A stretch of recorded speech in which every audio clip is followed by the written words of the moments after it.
I'll share a little bit about myself for those of you who don't know me. Again, my name is Mara Walsh. I am in the United States. I'm between Philadelphia and New York in the Eastern time zone. I started leading physical tours with EF Tours. That's the company that I used as a Girl Scout leader, taking girls and their families to international destinations every summer. I've since expanded my travel program. Now I also lead adult only tours. I use their adult division, which is EF Go Ahead Tours, as well as other organizations. I also offer family friendly tours. And as a certified travel agent, I can also book your dream trip as part of a group or on your own. So if you are starting to think about physical travel again and you're interested, just reach out to me and I'd be happy to help you. In regards to the virtual tours, there's a couple of reasons I started this virtual tour series. I have a lot of friends out there who are tour directors who have not been able to work for more than a year now. And really, I wanted to support the tour director community during the time of travel restrictions. The second reason was I really wanted to keep the excitement of travel alive for my travel group and extend that opportunity to those of you who have learned about us through your friends, your family, social media, and any other means. We've done a slew of tours in the last year since COVID has struck. If you have missed them, all the recordings are available both on my website, girltraveltours.com, and also on my Facebook page, Girl Travel Tours, and my YouTube channel. So we are out there if you want to go back and check out past recordings. We are covering the globe, so please go and check them out. And we have several additional tours scheduled for the coming months. And I'm going to show you a slide, if I can find it. I'm going to show you a slide which explains which virtual tours are coming up. We have Ontario and Quebec. We have the Vatican City. We have a musical tour of Britain. We have Antarctica, Andalusia, Mexico, Jerusalem, Belgium. And then we are in the midst of starting our summer schedule. So please check back with us in the next few weeks to see what we've scheduled out for the summer as well. As long as you're interested in viewing these virtual tour presentations, we will continue to produce them because I have a lot of great tour directors who are jumping at the bit to share their passion with everybody out there. I know many of you found our virtual events through Facebook, and some of you are on Facebook tonight streaming live. So welcome. I do want to push out a warning about the scammers on Facebook. There are several relentlessly unscrupulous people on Facebook trying to promote fake pages and events by copying legitimate events like this one and using my name, my photos, and my personal information so that you think it's my tour, but it isn't. If you are asked for a credit card when you enter, you know that it is not my tour and you should jump out of it as soon as possible. Please never give a credit card to enter a free virtual event. My virtual presentations do not require credit cards to join, and you can also safely access them if you're nervous about it on my website, which is girltraveltours.com. Okay, if you have found us on Facebook, you'll notice that sometimes the scammers put links in the comments. Just don't click on the links in the comments. If the link isn't coming from Mara Walsh or Girl Travel Tours, don't trust it, okay? But anyway, I think I've covered the scammers. Please, just share that out there. And I'd really like to get into tonight's presentation. Before we get going, I want to share with you a few ways that you can interact with us. Feel free to ask questions about this presentation or the tour director if you want him to answer them in the Q&A feature. All the questions that go into the Q&A will be addressed after the presentation, and we'll address them live. If you have things to say to me in the chat, I'd be happy to address them, and we can talk throughout the presentation. Also, I will pop over to the Facebook feed as well, so I'll try to address the questions over there. I do see a first question that popped out at me right away on chat, and I will just answer that because a lot of people do ask, what is Oakville? I always wear an Oakville shirt when we do these presentations.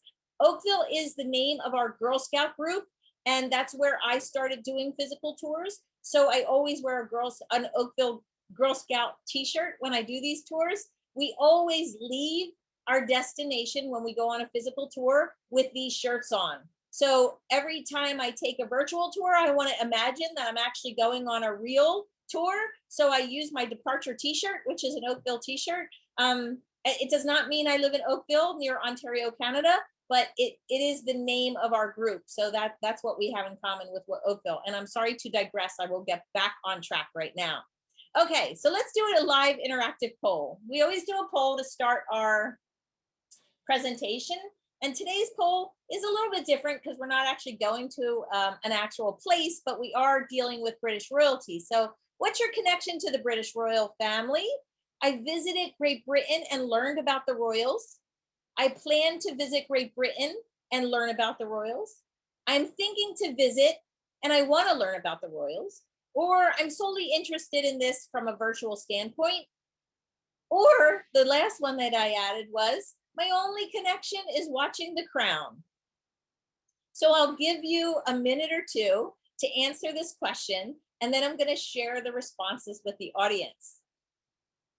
If I see another question come up through the chat while I'm doing this, I do know a lot of people do Zoom and Facebook together. If you want to have Zoom open and Facebook open, just make sure you turn the volume down for one of them so that you're only listening to one volume. Otherwise, you will get two audio feeds and they're not exactly in sync. So it's a little bit distracting, but some people do like to go on Facebook just to interact with the people over there. So by all means, do what you think is comfortable for yourself.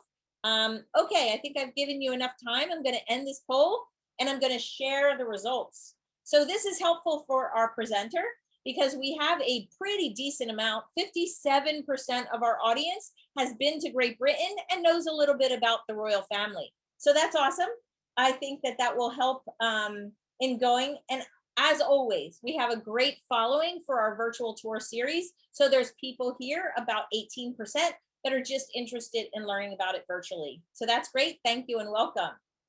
I'm going to stop sharing and I'm going to actually get rid of the poll. If the poll is still up in front of your slide, just go up to the top left button and click it to remove it, and it'll drop down and be done. Okay, so today's presentation, which is really not a tour at all, as you know, is scheduled to be 90 minutes, okay? 90 minutes plus Q&A. All of our presentations are scheduled to be that. As you know, some are shorter and some go much longer. We try our best to stay within the time frame. I hope you're ready with a drink of water or whatever you need to get through the time frame, but feel free to get up and move about if you're not. We don't see you, so no one's watching. A tour wouldn't be complete without a fantastic tour director. A tour director is like a personal concierge who stays with your group from start to finish and shares a world of knowledge, manages all your travel plans, and makes sure your experience is full of education, stressless interaction, and easy to navigate. These are by far the most important people in a group when we travel physically. And if we're not traveling, these tour directors have not been working. And now this is quite some time. Who would have thought, right? A year plus. I'll share with you via chat and during the Q&A how you can tip the tour director if you're so inclined. It is not mandatory by all means, and everybody has different financial situations, but certainly it is appreciated. I'm hoping you will find this virtual presentation interesting and excite your desire to travel to Great Britain again. And it allows a tour director to do what he does best, which is share his knowledge and passion for his country and its history. Today, we're lucky to have back a tour director from Scotland who's passionate about the history of his country. I am honored to introduce you to and hand over this event to our amazing tour director and tonight's presenter, Dominic. Dominic, if you're ready, you can take the controls and share your screen. Well, it's been a year of the pandemic now. I never would have thought that my last day of work would have been a year and a half ago. For many of us, it's not just been locked down for a year, but a year and a half, of course, because we don't generally work in winter. During that time, I've been steadily going mad, studying theology and looking after my kids and doing a lot of housework, as I'm sure some of you can imagine. I have managed to dig out, it's the first time for a year and a half that I've worn a shirt and a jacket. So I thought I'd better get dressed up as we're doing the royal family. It's been a real eye-opener doing all the running the house, cleaning, cooking, tidying, etc., and then researching the royal family with all their servants and grand palaces. It's been very interesting. So I hope you enjoy this. We're going to do a mad dash through 1,000 years of history. I know many of you are looking forward to the history. We will skip some of the years. We're going to start with King Arthur. You can see charging towards us in a minute. Okay, thank you. So everyone can see that. Yes, we are good, and you can start. Okay, we are going to skip some years of history along the way. For example, the entire Enlightenment, but I cannot do all the monarchs. We'd be here all night. We will go from King Arthur basically until the modern monarchy. So looking forward to sharing that with you. Okay, here we go.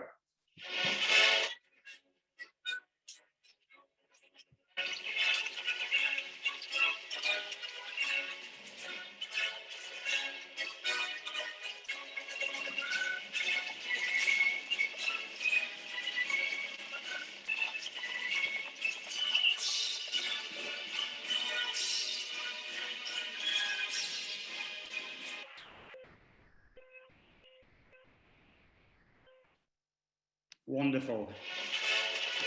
Here we have Graham Chapman, who's playing King Arthur with his trusty Knights of the Round Table in Monty Python and the Holy Grail. I believe they're looking up at the Holy Grail. King Arthur, if he had existed, and it's doubtful, would have been around about 1,500 years ago. But many poems and the idea of chivalry comes from King Arthur. So a very interesting idea of kingship. We're going to take tonight from William the Conqueror.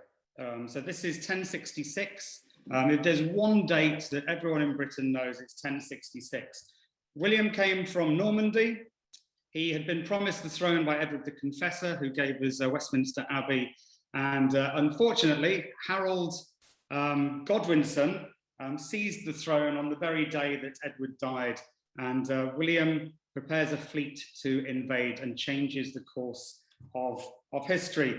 Perseverance. William lost his fleet in the Channel during a mist. He stumbles when he gets out of the boat on the coast of Wessex, and someone puts his chainmail armor on back to front just before the Battle of Hastings. In spite of all of that, he still kept going. Here we have the Bayeux Tapestry. This was done about 10 years after the battle. It's one of the major records, a tapestry of the event. You can see William lifting his visor up to show his troops that he hasn't been killed. You can also see Harold, who's attacked with an arrow in his eye. Famously, he was meant to have been killed with an arrow in his eye. I think possibly it was more likely to have been a right royal mugging, which you can see on the right. William sent a hit squad to basically eliminate him. One thing that William the Conqueror did give us is the Doomsday Book. And the Doomsday Book, it seemed like every blade of grass was in the Doomsday Book. William needed to know how much money he could get out of the nobles. And the Doomsday Book recorded everything down to the last pig, the last blade of grass. And it was called the Doomsday Book because it contained so much information. This fella is William's fourth child, Henry I. He ruled from 1100, put the dates up there. Marcellus in Pulp Fiction announces that I'm going to get medieval on your ass. I think he was probably thinking of Henry I when he said that. He didn't have a very good sense of humor, unlike the Anglo-Saxon chronicles, who report that in 1125, Henry invited all the royal minters from all over England at the time to convene at Winchester at Christmas. And he basically ended up chopping off the hands of 92 out of 150 of them and removing a testicle. It's said by the Anglo-Saxon chronicles, the quality of the coins improved thereafter. They'd been mixing the silver with other cheaper metals. We're going to go on to King John. He was the fourth child of Henry II, ruled from 1119 to 1216. He is portrayed in Disney's version of Robin Hood, which came out in 1973. He loved expensive clothes, cheap wine, they write. I don't know why, jewels, etc. Not really what you want from your king. He was called John Lackland in his youth because no one thought he was going to get any land, storing up a heap of problems for later. He was said to bite and gnaw his fingers when he was angry. I woke up with sore knuckles this morning thinking I really need to move on and research something else. I'm not angry, I just want to reassure you. Here's Robin Hood on the right. He is really operating from the forest. And the forest was a place of relative independence. The king's men at the time couldn't get to him. He was waiting for the rightful king, King Richard Lionheart, to appear. John's rule was so unpopular that the nobles forced him to sign the Magna Carta in 1215. And it goes on to be one of the major documents for the rights of, it's enshrined in the Constitution, for example, in the States, and very, very important. It basically limits the powers of the tyrant. Famously, it said that it protected the power of the individual, the rights of the individual against tyranny or abuse of power, as John was doing so often. Here we have Richard Lionheart. He's perhaps the nearest thing we've got in terms of myth to King Arthur. He's seen waving his sword outside the Houses of Parliament in London.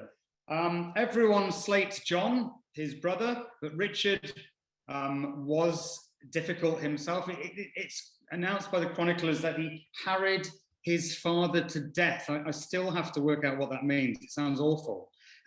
Chased him from pillar to post until he died.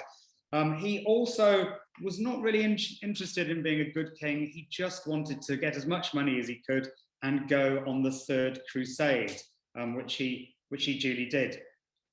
So that was Richard I. We're going to go into the 100 Years' War with France.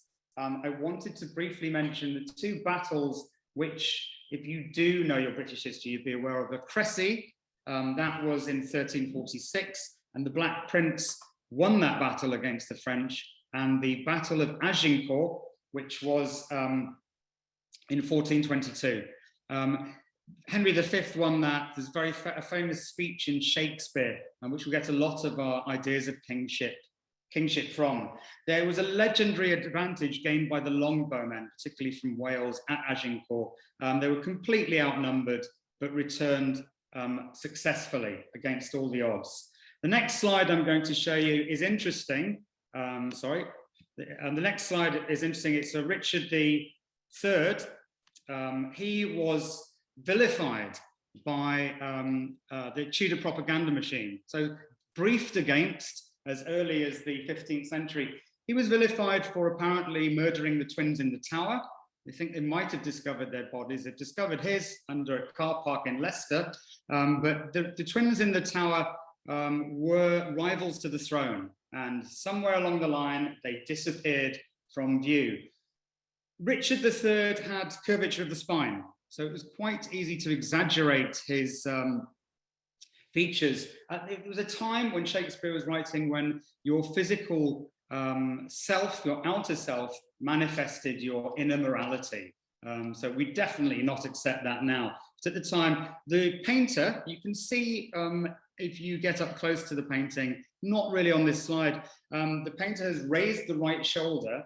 He's made the eyes look slightly anodyne, slightly steely, and downturned the mouth as well. And this is typical of the treatment that Richard got. I think Shakespeare famously said that he called him a deformed prince. What did he say? I'm just, oh yes, rudely stamped, unfinished. He's the king who very famously says, now is the winter of our discontent. This is, we have to do Henry VIII. Henry VIII, he is famous, of course, for his wives. He's also famous for splitting from the church. He split from the church in 1533, ruled from 1509 to 1547, 36 years. He was the Roger Federer of the 16th century because he loved playing tennis. Apparently he was very good. And we all had to learn a rhyme at school about the 6 wives of Henry VIII, which was divorced, beheaded, died, divorced, beheaded, survived. He split from the church, by the way, so he could marry Anne Boleyn, his 2nd wife. So here they are, Catherine of Aragon, married for 24 years. A very successful marriage. She escaped by being divorced. Anne Boleyn was very attracted to her. I think she was the only woman who said no to him in the court. She was beheaded for treason. James Seymour died shortly after childbirth. Anne of Cleves, that's the unfortunate woman who they sent portraits of her. And when he actually saw her, he likened her to a donkey and said he'd been deceived by the portraits. Catherine of Howard was 16 when Henry VIII married her. He was 49 years old. It didn't really work out. Catherine Parr survived. Catherine Parr kind of took on board Elizabeth and Mary, who were the first 2 daughters of Henry, and re-assimilated them in the court. We next have Elizabeth I, Henry II's 2nd daughter. She reigned for 45 years, from 1558 to 1603. She witnessed her mother beheaded and herself was held in the Tower for 2 months during the reign of Mary I, called Bloody Mary.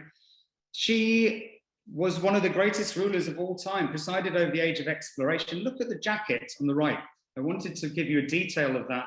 You can see the eyes and the ears on the lining of the jacket. That is in relation to the Secret Service of Robert and William Cecil, foiling constant Catholic assassination plots. She was a Protestant after Henry VIII had broken from the Roman Church. You can see the snake coiled around her sleeve as well. That indicates power. It indicates rejuvenation and cleverness. I wanted also to talk about the age of exploration. Francis Drake, he circumnavigated the world. Walter Raleigh set up the first English colonies in America, of interest to a lot of you. He is responsible for popularizing smoking tobacco. So that hasn't worked out too well. And he also famously, we were taught at school, gave a potato to Elizabeth as a sign of his loyalty. It was very exciting, the potato then. We laugh at it now. Here's I needed to put this portrait in to show you, that's power dressing, isn't it? The Spanish Armada was defeated in 1588 during the reign of Elizabeth. And the ship on the right has a beautiful name. It's the Golden Hind, which was Francis Drake's ship, in which he circumnavigated the world. I had to have this one in because this is Queen Mary of Scots. I live about half a mile away from this awful scene on the left. It's the murder of Lord Darnley, who was her husband and his servant.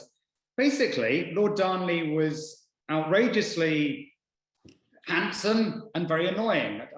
The two don't go hand in hand, but anyway, Queen Mary, he was paranoid. She hated his private secretary, Rizzio, and so takes part in the brutal murder of Rizzio. You can still see bloodstains in Holyrood Palace.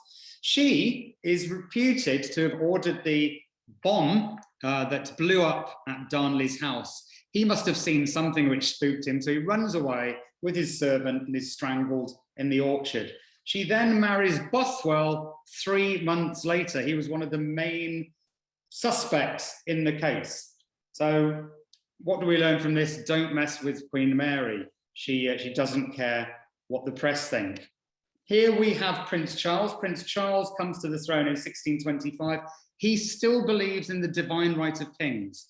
So for Charles, he's appointed by the king. His authority comes from God. Dieu est mon droit.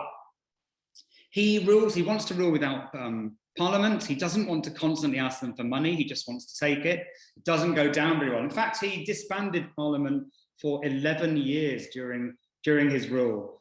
One thing led to another, and civil war broke out. That lasted for 3 years, between 1642 and 1645. Between, on the left, the supporters of Prince Charles. They were called the Cavaliers, and on the right, the supporters of Oliver Cromwell, called the Roundheads. who wanted an accountable king. Famously, of course, the Boston Tea Party, no taxation without representation, was the cry at the Boston Tea Party. I'm going to now jump outrageously by 100 years, entirely through the Enlightenment, by hitting the fast forward button. I'm going to show you George III. There's a very good film called The Madness of King George, actually. They were going to call it King George III, but they thought people might think that they missed the first 2 episodes or films.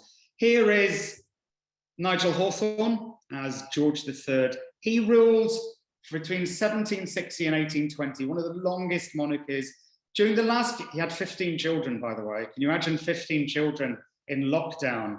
He lost it in the end, no connection there then, and his son actually ruled for the last 10 years of his life. But he presided over incredible changes.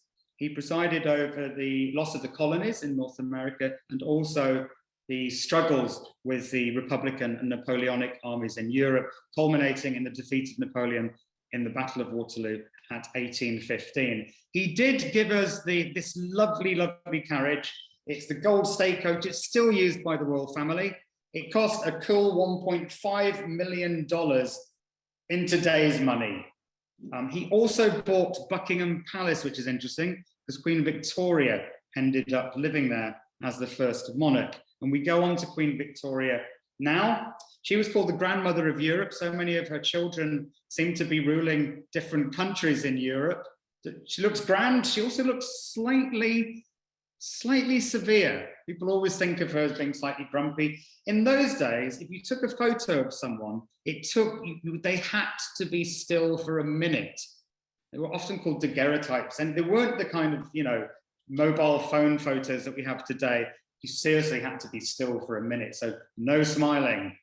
You can see at the top with some of her children, we think now that she suffered from postnatal depression, that it was difficult for her to give birth, and then she didn't really connect with the children. She had 9 of them and famously complained shortly after their marriage that the first one came too quickly. She would have liked to enjoy a couple of years of marriage beforehand. But she described children as like ridiculous little frogs clinging to their mothers. Queen Victoria she was divorced from any other children as the heir apparent. She wasn't allowed to even walk down the staircase without an adult holding her hand, and she had to sleep in her mother's bedroom until she was 16. Imagine that. Here's her with Prince Albert at the bottom here, and on the right, I wanted to put this in. This is Frogmore House, and this is where Meghan and Harry were going to move into. They paid $3.5 million to renovate it, and when their plans changed, they paid it back. So the next slide we're going to go to is yes, I wanted to show you this. This is I know a few of you answered in the affirmative when Mara asked if you watched The Crown or were here because that was your main exposure to the royal family. This is the main drawing room of Buckingham Palace in The Crown, but it's actually at Wilton House in Wiltshire. It's been the residence of the Earls of Pembroke since 1544. And I wanted to tell you, just to give you a perspective on how popular the royal family are, Buckingham Palace has been hashtagged 1.3 million times, making it one of the most popular hashtags. We're going to go up to Balmoral now, partly because Queen Victoria retreated to Balmoral to grieve.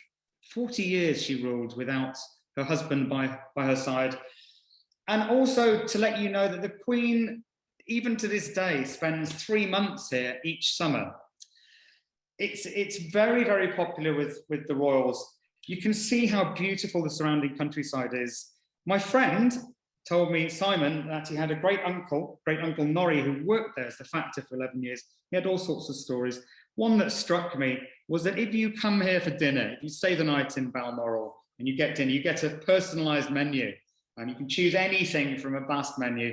One person chose a slice of poached salmon. So they duly bought a 3.5-foot salmon out, took a slice out of it, gave it to him, and then gave the rest of it to Simon's great uncle Norrie, which I thought was a was a lovely story.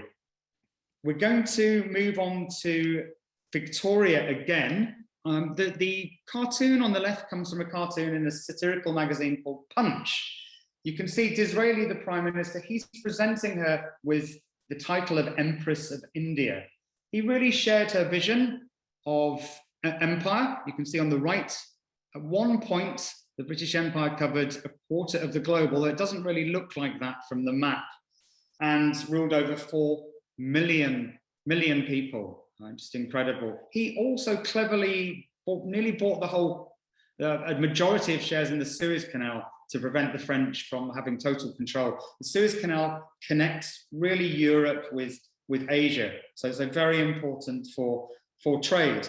The empire really gets changed to the Commonwealth 2 years after India becomes independent in 1947. 1949, we have the Commonwealth. The Commonwealth is made up of 54 former British countries, including Canada, New Zealand, Australia, as well as countries across Africa, Asia, and the Pacific. Today, it's debated whether the Commonwealth is simply another word for empire. I don't think it's as obvious as that. Philip Murphy, the director of the Institute for Commonwealth Studies at the University of London, has called it an irrelevant institution wallowing in imperial amnesia. It was a bit difficult in 1973 when Britain joined the European Union, and suddenly all the special relationships in the Commonwealth, like trade agreements, didn't seem to be worth the paper they were written on. So one wonders what will happen now, now that Brexit has actually happened. We move swiftly on. It's Edward VII. And this is Edward VII, aka the Prince of Pleasure. Wonderful. He's Victoria's eldest son, so he has to wait 60 years before he can reign, because Victoria, the royal family, live for a long time, as we can see today. He would eat 5 meals of 10 or more courses a day and smoke 12 cigars and 20 cigarettes. Incredible. He actually I went to Christ Church in Oxford, and he was there. As if I'd have known about him, he would have been a source of endless inspiration to me. I'm not even sure where he stayed in Christ. Maybe he didn't actually stay there, he just studied there. And talk about waiting 60 years to rule the country. You can see in the congregation at a service, someone shouting, "Long live the Queen," and Charles is muttering, "Well, up to a point."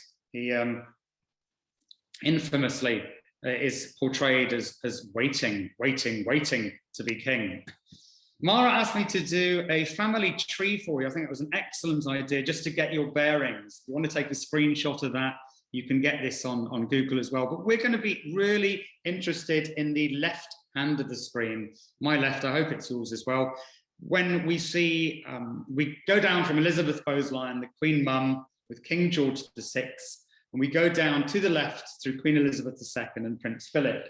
And that's the branch that we're interested today, the branch of succession, if you like. In terms of PR, it's 1917, and the family are called Saxe-Coburg and Gotha. People have had enough of how German the royal family are. Victoria was very famously, it was insisted that Victoria should be born in the United Kingdom. They changed their name from Saxe-Coburg and Gotha to Windsor. That's based on Windsor Castle, of course, a great old English name, because of the First World War, really. We can next see, I wanted to talk to you about some of the books I've read in researching this talk. The American Duchess is about the real Wallis Simpson, which I'll talk about. Diana, Andrew Morton's book, and Christopher Hibbert's excellent book on Queen Victoria. I actually interviewed Anna Pasternak for this, who was, she was actually at college at the same time as me, but I didn't really end up talking to her. And so it's extraordinary to call her after so many years and say, "Hi, Anna, can you give me some information, please?" She was very gracious, and it's a really good read. A lot of people, you might have heard of her because she wrote the book Princess in Love, which sold 500,000 copies in its first year in 1994. It really talked about Diana's love affair with James Hewitt at the time, so dynamite at the time. But she did tell me a story that came to light about Wallis Simpson after the writing of the book. And I'm going to share that with you just now, actually. It's a really lovely story. So here we have Wallis Simpson with Edward VIII. They were married for 36 years. He had abdicated by this point. They were living in Paris. So he relinquished the crown for the love of Wallis Simpson. It was considered that she was a twice divorced woman, and you couldn't marry, as a head of the church, you definitely couldn't marry a divorced person at that time. Here you see them later in life dancing with each other. But the story that Anna told me relates to an interview, which she'd never given anyone an interview before. It was Joanna Schultz, who had worked for the Duke and Duchess of Windsor for the last 7 years of his life. She said that whenever Wallis Simpson wanted to go into town, into Paris for anything, she had to call the Duke's office, and he would come down and walk her to the car, big deal.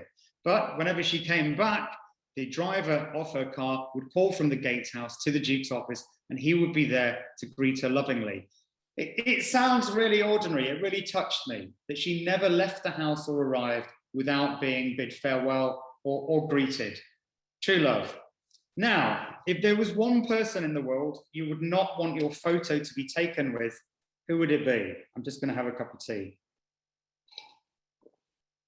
Well, I would imagine this would be pretty unfortunate. Here is the Duke and Duchess of Windsor. Here are the Duke and Duchess of Windsor visiting Adolf Hitler in the Berchtesgaden, which is his mountain resort, being warmly welcomed. And here's a photo opportunity with him. I think it was more naive than any sympathies with the Nazis. I think that he really, really sought to avoid the horrors of the First World War. It didn't go down very well, as you can imagine, especially not since Churchill discovered the Marburg papers in the aftermath of the war, which were in the end heavily edited, but they are now open files. The Nazis, they fled to Spain when Paris was invaded.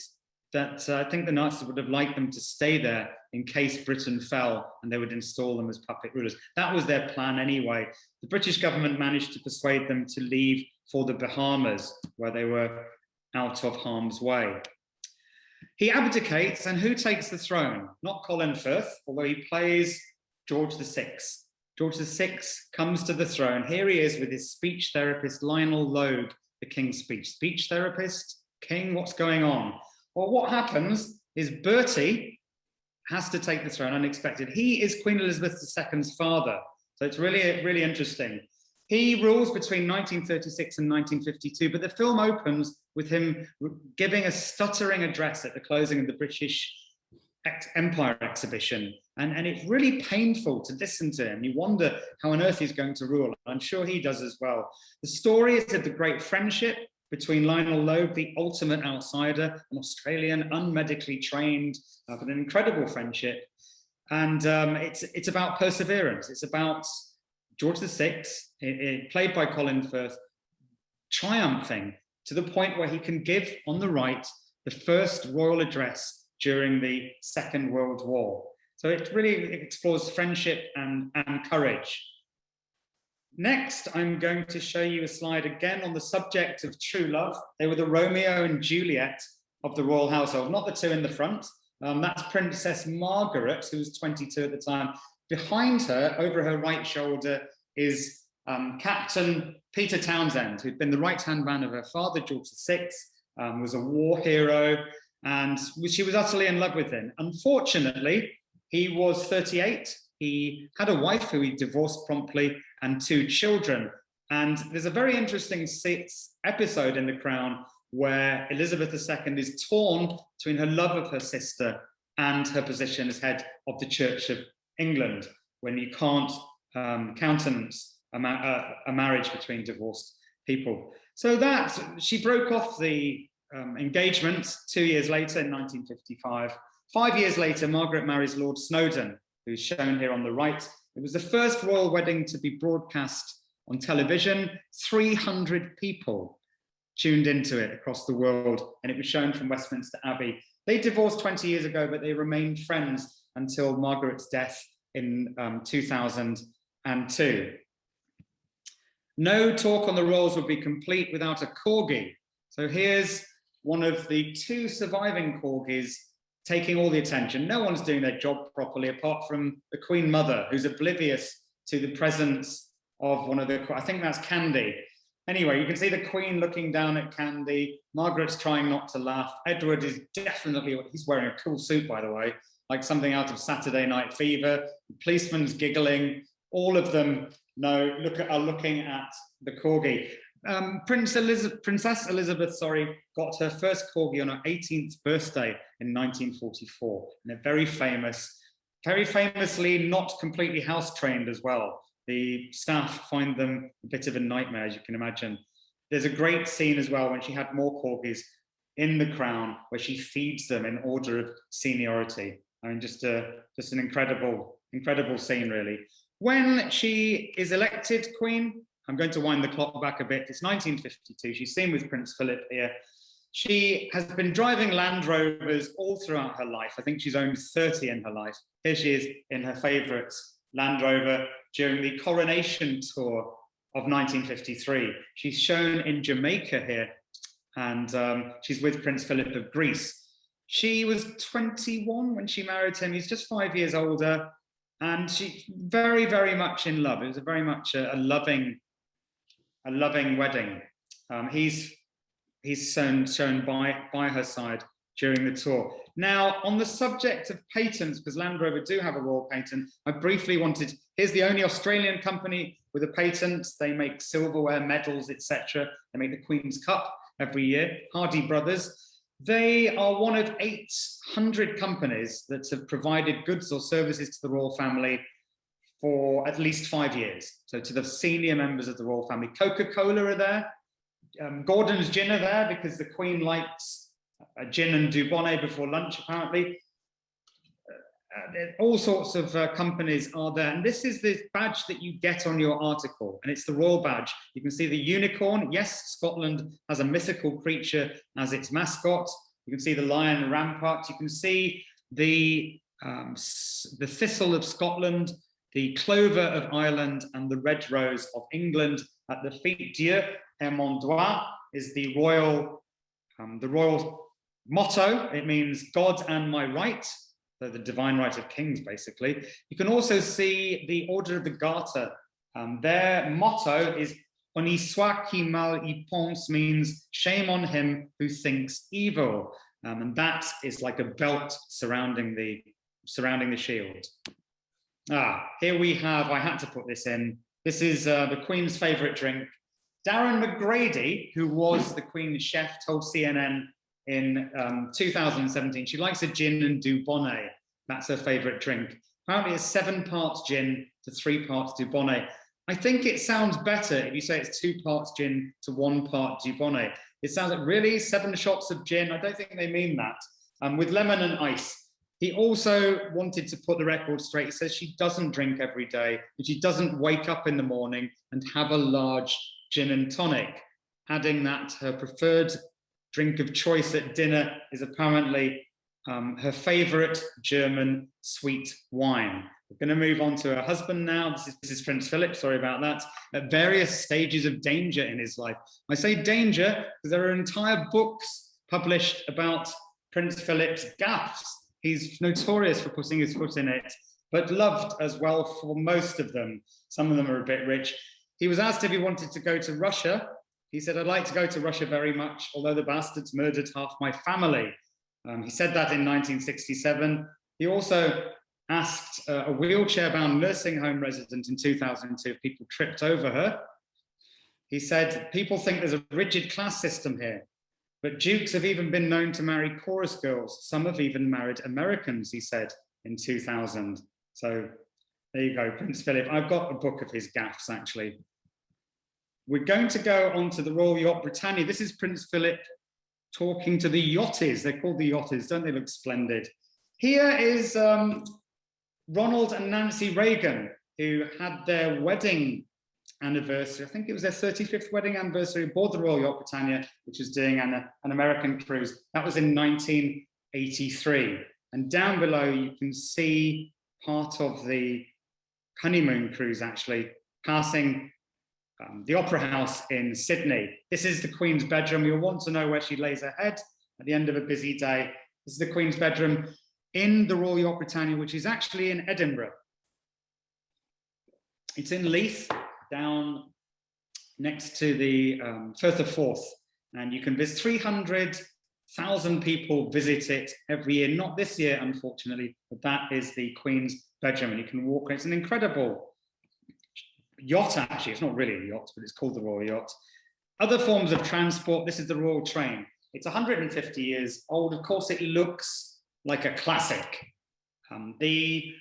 It's just been used, actually. The Duke and Duchess of Cambridge travelled across Britain with the Royal Train in December, just recently, to thank frontline staff for their incredible efforts during the pandemic.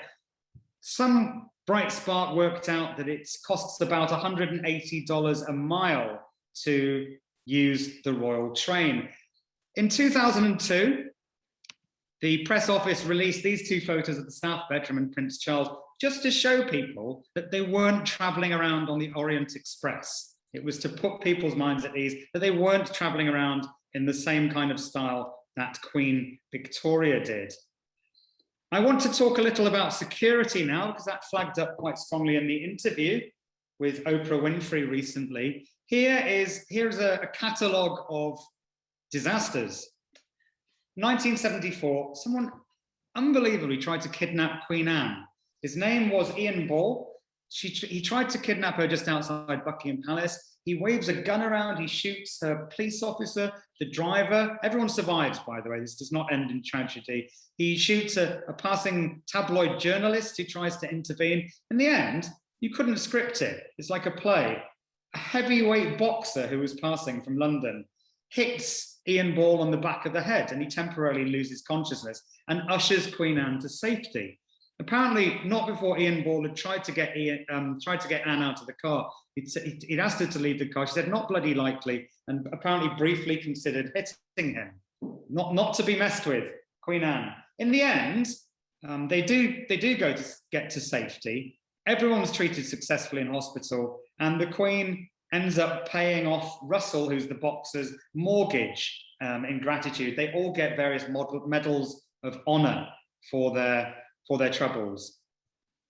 This is a sad slide. This is Lord Mountbatten just before his boat was bombed by the IRA in 1979. He was the Supreme Allied Commander, but here he's retired. And Prince Charles really saw him as a grandfather figure. You can see the avuncular hand on his shoulder. He talked recently in 2015, this is Charles, about his grief at Mountbatten. Uncle Dickie calls him in The Crown, of course, saying that, for me, Lord Mountbatten represented a grandfather I never had. So there he is. Another incident you may have heard of, or definitely witnessed if you'd seen Michael Fagan in The Crown, was Michael Fagan in 1982. He gets into Buckingham Palace not once, but twice. Apparently on the second time, he shins up a drain pipe. He ends up in the Queen's bedroom. He says that it's misrepresented. Just recently, he said he did not talk to the Queen. He left pretty quickly when she woke up. But they don't talk about the pocket full of magic mushrooms he had. He was actually institutionalized for, I think he spent 3 months in a mental institute, in a psychiatric hospital, whilst he was undergoing tests. All these events occurred against a backdrop which was concerning. Michael Fagan, 1982, 2 years before John Lennon had been shot on the doorsteps of his penthouse. Someone had tried to shoot and wounded Ronald Reagan to try and impress Jodie Foster at the time. So, it's very amusing, but also very worrying as well. If you come to London, many of you will have done this. I wanted to show you a photo of outside Buckingham Palace, the changing of the guard. Now it's not going ahead because of the pandemic, and times change due to a terrorist threat, really. So you need to look on the website for what the times are the next day. You might also want to visit the Tower of London. That houses the crown jewels. You can see this is the King Edward crown of 1601. Looking at that, what do you think? It weighs 5 pounds. I don't know what 5 pounds feels like on my head. It seems that it might be heavy. It has gold to the tune of $120,000, but it's not the gold that's impressive, although it is. The gems studded on that crown are worth $23 million. On the right, we have the Beefeaters. Are they paid in beef, or does it come from the French for palace guard, Buffetière? I fear it might be the latter. And here they are, changing their own guard outside the Tower of London. If you have enjoyed The Crown, great. If you haven't, watch it. Here's Claire Foy, who plays the first Queen Elizabeth II, and Olivia Colman. There's a switch halfway through the series where suddenly all the characters get older and change. And it took me a while to get over that.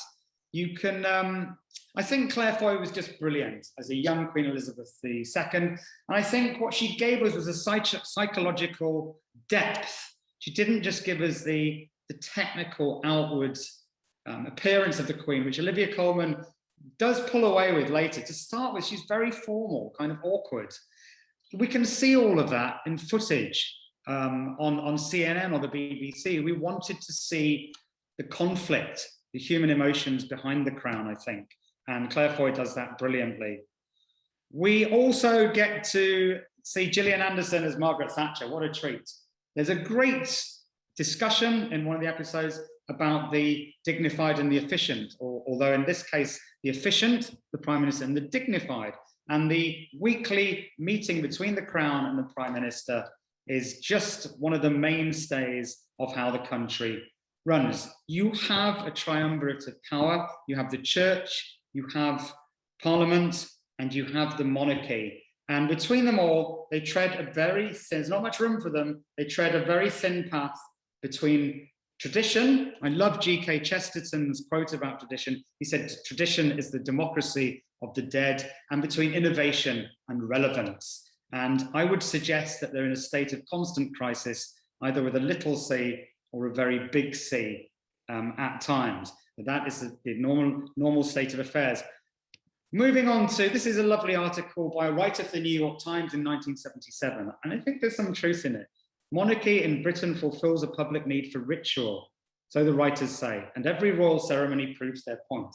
Only a professional skeptic could fail to be moved a little by the medieval uniforms, the golden coach, the staffs and swords and heraldry. But there is more than ritual in the relationship between this queen and her country. When Queen Elizabeth walked from St. Paul's and stopped to talk with the people in the crowd, they showed a curious mixture of deference and ease. It was as if she were a queen to them, but not the kind from a fairy tale. A familiar figure, rather reassuring and sympathetic. A comfortable queen. I know when I was growing up as a child, we always used to wonder what it would be like if the Queen came for tea. And unbelievably, my 6-year-old son asked me last week, when he realized what I was preparing, he said, what would happen if the Queen came for tea? I don't know if this is a general question that people have, but he imagined it. And well, I'm wearing a tie and a jacket, so that should do. I'm not sure about baked beans on toast, but I'm making an effort. On the subject of fairy tales, here is the fairy tale wedding of Diana and Chell. Charles is the heir apparent. Diana is from a very old aristocratic family called the Spencers. Charles meets her through dating her older sister, Lady Sarah Corkerdale. He couldn't script it. The wedding is in July 1981, and I don't mean to be mercenary, but I'm impressed by it. It cost $135 million US in today's money. I think 80 million went on security. Just incredible. Here's the wedding. You can see I've circled one of the members, one of the guests in the congregation. That, of course, is Camilla Parker Bowles, who was pursued by Charles, really a bit like Edward VIII and Wallis Simpson. She was married, but they are married to each other now.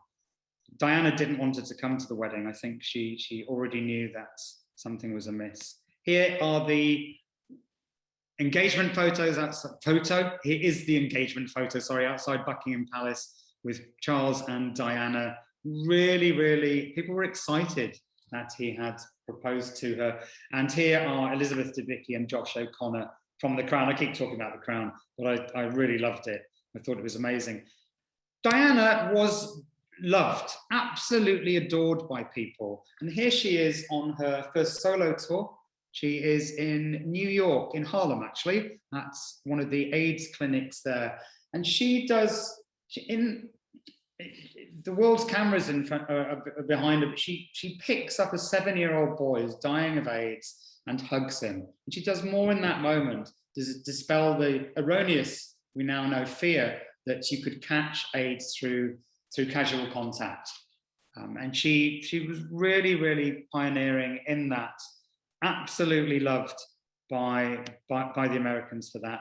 Unfortunately, on the 31st of August 1997, in the early hours of the morning, the car she was in, with Dodie fired, being pursued by paparazzi on motorbikes, buzzing all over the place, caused or contributed to a loss of control. Henry Paul was driving her bodyguard, and she dies in a car crash in the Ponte dell'Alma tunnel in Paris. She was 36 years old.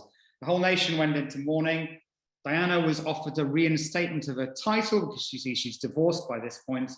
The Spencers refused it. The Spencers were not pleased. She came from her own very distinctive family. Charles Spencer's eulogy is interesting. Her brother stands up at the funeral in Westminster Abbey, and he says, "I stand before you today, the representative," sorry, I can't get my words out, "the representative of a family in grief, in a country in mourning before a world in shock.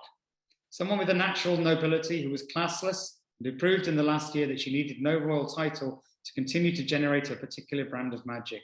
Today is our chance to say thank you for the way you brightened our lives, even though God granted you but half a life." Now, when he delivers that speech, people start clapping outside because they're watching it all around the Abbey and all over the country.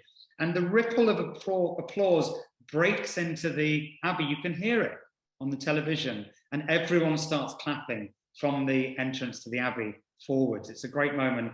I've got a recording here, of course, of Elton John singing the refashioned Candle in the Wind. It sold 300 million copies. I think it's the highest selling record of all time.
Goodbye. Okay, so we're just moving on now. Prince Charles got divorced. There's a suitable time, passage of time has passed, and here he is, married on the 9th of April 2005 at the Registry Office in Windsor Guildhall, I think it is, to Lady Camilla Parker Bowles. She becomes the Duchess of Cornwall. She didn't take the title of the Princess of Wales, I believe, out of deference to Diana. She probably won't, if Charles does ascend the throne, she won't become queen. She'll become queen consort. There's an important difference in that. The consort marries into the family, but doesn't come from being a princess, if you like. Afterwards, the king and queen actually attended at St. George's in Windsor Castle. They spend their time between Clarence House in London and Highgrove in Gloucestershire. Here's Highgrove. It's a beautiful house. You can pay to go around the gardens, although unfortunately this last year they have been firmly shut. But they were in the place in Christmas last year during lockdown, so for a couple of months. Here are William and Kate, the Duke and Duchess of Cambridge. William's 38 now and Kate's 39. And here they are on their wedding day. My wife Ailey was at St. Andrews with both of them. They both famously met at a fashion show, I think, for charity. They lived in the same halls of residence. My wife did an anthropology class with William And I think he majored in art history. My wife believes that, like all well-heeled gentlemen, he chose these subjects, art history and anthropology. Well, my wife's allowed to say that because she was an anthropologist. When Prince William when word got out that he was joining St. Andrews, there was a massive influx of single American female students joining. I'm not sure what the connection was there. The next slide, I want to show you the Duke and Duchess of Sussex. This is Harry and Meghan, and Meghan is displaying the ring that Harry has just given to her, her engagement ring. It's beautiful. It is I think it's got 3 really lovely stones in it, specifically designed for her. So good job, Harry. Here are the Fab Four together, and this was going to be the future of the monarchy. The Fab Four on Christmas Day in 2018, the Sussexes together with the Cambridges. The Fab Four, of course, refers to the Beatles, but it was a title given to them by the press. They moved out of the shared office. Harry was in the Cambridge's office for a while, but once he got married, it was just natural for them to move out. There wasn't a rift at the point. But on the subject of offices, the offices don't really cooperate. We always want to know what the firm is. What's the institution of the monarchy? Well, the firm is made up of 3 different offices at Buckingham Palace, Clarence House, and Kensington are the main ones. They jostle for good press. The firm are made up of courtiers like the infamous Tommy Lascelles, who's brilliantly acted in The Crown. They got rid of Christopher Gite, who was a very, very good private secretary. I think in 2017, Charles made sure that he left. I don't think he shared Charles's vision. But since Christopher Gite left, things have maybe got a little tricky. This is a slide of Princess Diana in Australia in 1983. And on the right, we have Meghan and Harry in 2018. I put these slides up because Princess Diana was just incredibly popular.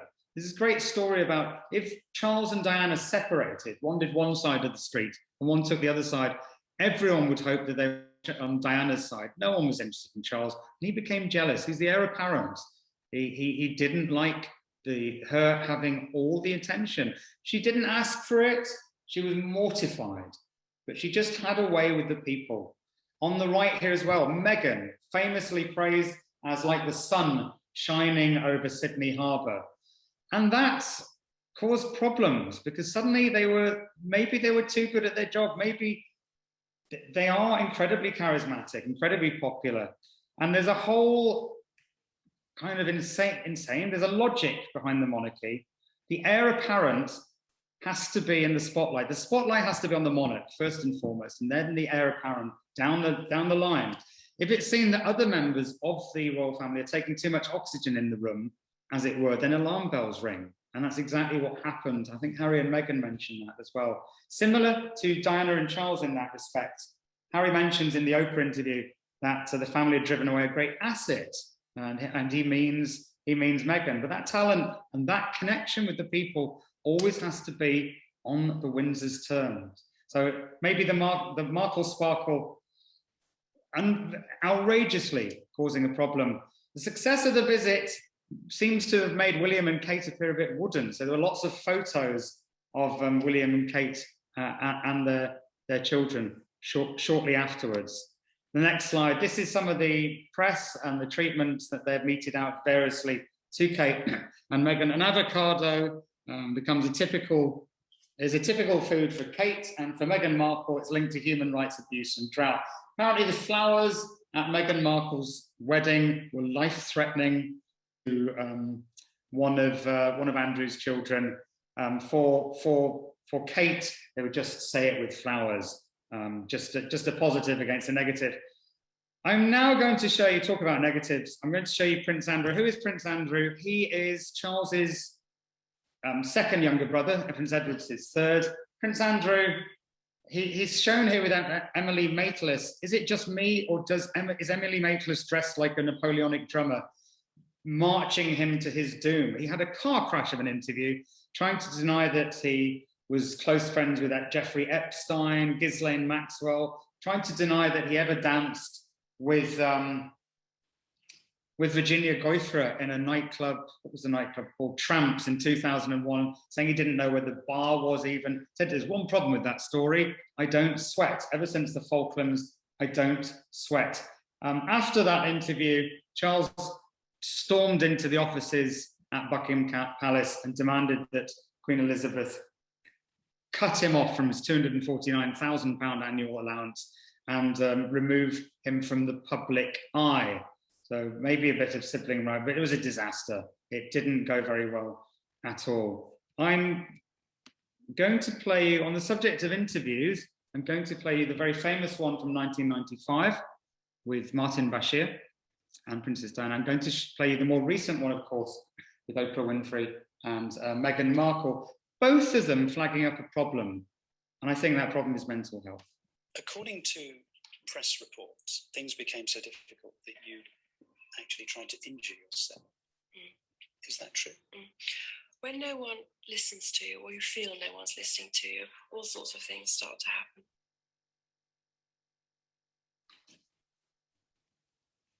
Okay. So were you thinking of harming yourself? Were you having suicidal thoughts? Yes, this was very, very clear. Okay, one question that has to be asked here. I mean, both of them really ignored, they both had serious mental health problems. Their cry for help was ignored by the institution. Diana famously struggled. Meghan Markle spells it out. They do not get any help for that. According to... So were you... So next, I wanted to put in the private eye with the always very good. It speaks for itself. The one on the left is just a kind of just the press latching onto maybe a riff that was exaggerated. On the right, all you have to do in the royal family is wave goodbye. Of course, the royal wave is very famously screwing in a light bulb, as we saw the Queen Mum doing, unawares that there was a corgi stealing the show behind her. Here we have, look, you'll all want to know how much the royal family is worth. I was stunned. Apparently, the Crown Estate, the Queen has a net worth of 500 million, but the Crown Estate is worth $25 billion. So they're an incredibly wealthy family. Princess Diana left Harry and William about $10 million each. Meghan has contributed $5 million from her work in films and on TV, I suppose Suits. The couple have recently bought a $14.7 million estate in Montecito, leaving them with, they got a $10 million mortgage. Anyway, $14.7 million. The deal with Spotify may be worth as much as $18 million. So hopefully. Kate Middleton, $7 million. She brings $7 million to the table. So wealthy in her own right. So what does the future hold for the monarchies? Stephen Fry points out that countries who have a monarchy, like Sweden, Norway, Denmark, the UK, Holland, are incredibly open societies. So it's an interesting question. The Queen is now approaching her 95th birthday. Philip has just, I think he's 100 this year. He's just left hospital, thankfully. We're pleased about that. But what happens when she dies? Is Charles going to be king? Will Camilla be queen? Will she be queen consort? Many argue that the British royal family's tourist appeal is incredibly important, and the Queen's image is also important for the future of the Commonwealth, whatever you believe that to be. So, interesting. What would a game of chess look like without its king, or a queen for that matter? I'm looking forward to the discussion after the talk. That's me. Thank you very, very much for listening. I enjoyed it. I hope you did. That's quite awesome. Thank you, Dominic. And I Thank have to you. give you an extreme kudos for hitting your timing, even with our little technical glitch in the beginning. And I have to apologize because I should have been a little bit, I should have left a little bit more time for you before we came on, and I took advantage of that, and I apologize for that. So let's jump into, I'm going to take the screen back if you don't mind. Yeah, of course. If you don't mind just grabbing the Q&A button from the bottom, Yeah. and starting to look at those questions. We're going to start to attack them soon. But for all of Okay. you here on Zoom, if you have additional questions, you can throw them into the Q&A. They will be addressed. If you put them into the chat, they will not be addressed. So please put them into the Q&A. On Facebook, I'm going to try to follow along and add to your questions as well. So Dominic, do you see the Q&A tab? If you click on that from the Zoom toolbar? Yes, I do. Bring that up. Okay, so you can start to address these questions if you're comfortable with them. Yes, I am comfortable with them. If I'm not, I'll just pretend to miss it. Where is the Bayeux Tapestry located? That's in Normandy, in a town called Bayeux. Are the British getting ready for the decade of the 2060 to Shakespeare's 500th in 2064 and then 2066? That's a very good point. I don't think anyone's getting ready for anything at the moment, unfortunately. But yes, we can only look forward to that. David Sobelson, please explain why, given the reason Henry VIII founded, the Church of England has any problems with royal divorce. I think that's a very good point. My father was a vicar in the Church of England, an Anglican vicar, and I would always flag that up. Now they don't have a problem, but why did they when they were based on Henry VIII? Yes, you could describe that as one rule for one and one for the other. You change your term to what the monarchs do from ruled to reigned. Please discuss that. That's probably a year of intermittent lockdowns. Forgive me for that. It's one of the first times I've actually talked to people in a year. Why does the Queen sleep in her own bedroom and not with Prince Philip? I don't know the answer to that. Do you think Charles would ever become? Yes, I do. I asked people much better qualified than me what they thought of that. And yes, I do. And I think that Camilla will be Queen Consort. I think that's the way they'll do it. I just read when the family got together, Chris, they all bring their own food and settings, still dressed to the nine. Absolutely. What kind of king do you think Charles will be? He's very progressive, isn't he? Always in the press, you know, he's a vegetarian. He's keen about the environment and stuff. These are good things. The reference of the institution was mentioned in Meghan's interview. Is that the Queen who's the institution is basically the institution of the monarchy. The firm are the private secretaries and the offices. Where does the royal family's money come from? I'm afraid a lot of it comes from the Commonwealth and from the Empire originally. What do you like most about England? What do I like most about England? I like the music. I know there's going to be a fantastic tour of musical Britain coming up. And the music, I am a musician. I like the music. Is it a given that Charles will become king, or could they skip Charles and go to very interesting. I suspect he will become king, but I think that may happen. What do you think about the Duke of Kent was not Queen Victoria's mother, but it was John Conroy. John Conway, I think his name was very possessive of her. I think it's unlikely, but he was definitely out to exploit her, to take her to the cleaners when she became a young queen. He saw himself as using her. He was very manipulative, and he kept her isolated. It was called the Kensington system. Does anyone think the whole monarchy is in jeopardy if Charles becomes king? He's so unpopular. William is a much more suitable choice. I couldn't agree more with you, but you know, what do we know about the future? We hear very little about Prince Edward. Does he make appearances for the royal family? He went to Cambridge. He got into media, didn't he? Had a media company, theatre and television, but he is not in the front line anymore. Do you think there's any chance that Harry and William will make amends? Of course there is. I think it's absolutely tragic that they are brothers and first and foremost, and are divided at the moment, but hey, brothers, sort it out. What do you think about the theory that, oh yes, we hear very little. Nicholas II and George V's cousins absolutely look like twins. Yeah, very good point. The Russian, and that's part of Queen Victoria's status as the grandmother of Europe. The Russian family, absolutely, the Romanovs, very closely related. Is it possible that Harry was tired of being the spare? I've wondered if that's played a part in the move. I agree. I don't think that was an easy life. You look at Margaret's struggles, particularly in The Crown, to cope with being the second the second sibling. You look at Harry, yeah, absolutely. We hear very little about, sorry, I'm just trying to, are you giving tours after the UK opens up? Absolutely, really looking forward to that and looking forward to welcoming you. With Meghan and Harry no longer at Frogmore Cottage, are there other royals who occupy the home? No, are you thinking about it? I mean, it's worth asking, isn't it?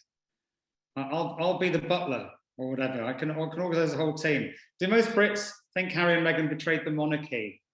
Interesting. It's hard to tell what most Brits think because it's always the press who represent those views. So I'm not sure about that, but it's an interesting point. Wonderful, informative talk and a bit tongue-in-cheek presentation. Interesting to the opinion of a subject. We go, yeah, I guess I am a subject. That's a very, very good point. And regarding the monarchy, you know, I've read a lot about it, a lot of different people's opinions.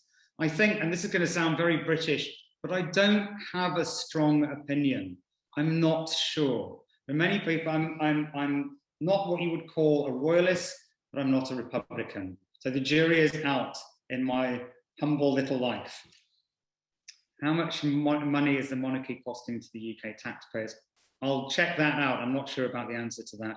What do you think about the Meghan racism accusation? Absolutely. The press treated her differently from someone like Kate, for example. I think they described as being straight out of Compton. There were some tasteless Twitter images released as well. Who was that? Danny Baker, I think. He apologized, but the damage has been done. Yeah, and who was it in the royal family? They're not going to say, well, that's, yeah, I don't know what's going to happen with that. What is the perception of Meghan Harry's interview with Oprah in the UK? I don't know how many people watched it, but I think it was very, very interesting. Certainly, it was, yeah, it demands a response. So it had a very, very high profile. Who would have succeeded Edward VIII if he had no children? Edward VIII didn't have any children. Correct me if I'm wrong, but I don't believe he did. He was the king who abdicated. What do you play? I sing, and I have a band called Dominic Waxing Lyrical, and I release unsuccessful records through my record label, have done all my life, and work as a tour director to actually pay the rent. But music is not, if anyone doing it, it's tough financially. Frogmore is occupied. Oh, thank you for that. That is fantastic. Usually lives there with her husband and child, so we can't take it over. Sorry about that. Does this mean your virtual tours? Pray not. What do you think of the rumour that Gingerhead Harry may not be the son of Prince Charles? I know. And when you do see photos of James Hewitt, questions are asked, but I think it is just a rumour. Do you think Harry still has a good relationship with the Queen after the Oprah interview? I hope so. I hope so too. Who knows? Thank you for this very wonderful presentation. Thank you. Thanks for saying that. Edward VIII had no children. Good, I was right on that. Was there ever a resolution on what happened to the boys in the tower? What is the popular theory as to what happened to them? Popular theory, well, Richard III was discredited and blamed for it. We don't really think he had, not even their mother slandered Richard III once he was dead. So he was long dead. It might have been safe to criticize him for it. No one did. So I think that history constantly is being rewritten, isn't it? Reapproached. Okay, Frogmore is occupied. Okay, that's great. Are there any more questions? No, I think you've been through the questions. That's awesome. Okay, is it also true that Charlotte will not become queen until her brothers have served? Yes, it is. Fantastic presentation, really informative. Yep. About 80p per person is the cost of the month. Thank you very much, Jeanette. That is a fantastic piece of information there. I'm going to write that down, actually. Very interesting. Is that 80p per person per minute? Or no. I imagine that's per year. But that is really interesting. So what's 80p? $1.20 or something? Great presentation. Thanks. Thank you very much. Thanks, guys. I really appreciate that. And Mara, just a big thank you for inviting me to do this. It helps, of course, in many ways, but not least of which psychologically, I feel I've kind of, I feel worthwhile today. Thank you so much. That's awesome. Dominic, you are certainly worthwhile every day, but we appreciate you to show up with your suit and tie and share your knowledge with us.